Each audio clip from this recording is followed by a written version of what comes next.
ជន់រស់ទ្រង់រស់សពថ្ងៃនៅថ្ងៃអាទិត្យជាថ្ងៃទី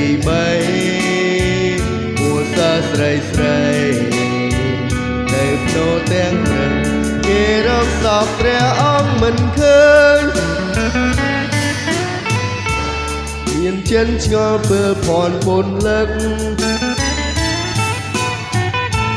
ស្រំតែឮទេវតារំលឹកព្រឹងនេះឯងទ្រង់រស់វិញញោមដឹងថាព្រះសង្ឃគ្រូមានព្រះជន្មរស់ទ្រង់រស់សពថ្ងៃធម៌មានចិននឹងមិនស្មានថាទ្រង់ផ្សាយខ្លាយជាខ្មោចហើយមានភ័ស្តុតាងអះអាងច្បាស់ថាព្រះគ្រីស្ទមិនមែនខ្មោចឡើយ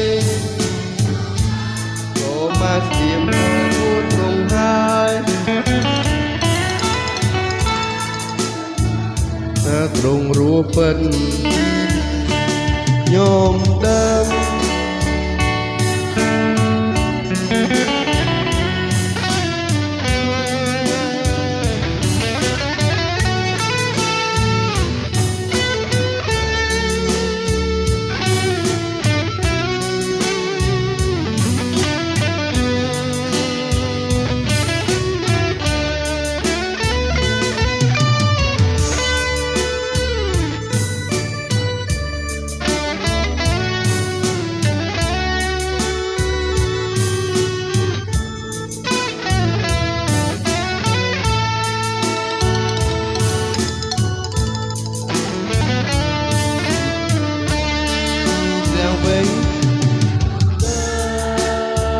ថាព្រះសង្ឃគ្រូ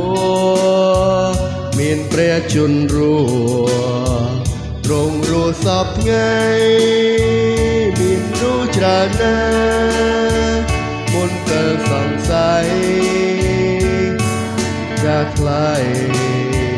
មិនរស់វិញឡើយទ្រង់លែងមកឯពុសាវេទ្រង់លែងមកឯពុសាវេឲ្យឃើញជាផ្ទាល់នឹងភ្នែកហើយ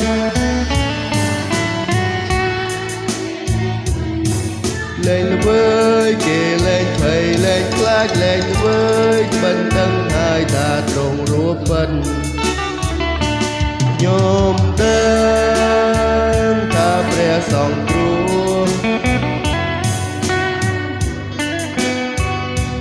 រស់សពថ្ងៃមនុស្សលោករៀននេះធ្វើជាសាស័យប្រាំដល់លោកីថាទ្រង់រស់ពិតអូអ្នកណាដែលជឿព្រះអង្គទ្រង់សន្ធើទ្រង់ប្រោសប្រទានជីវិតរស់ទេសិនសេនសានអកល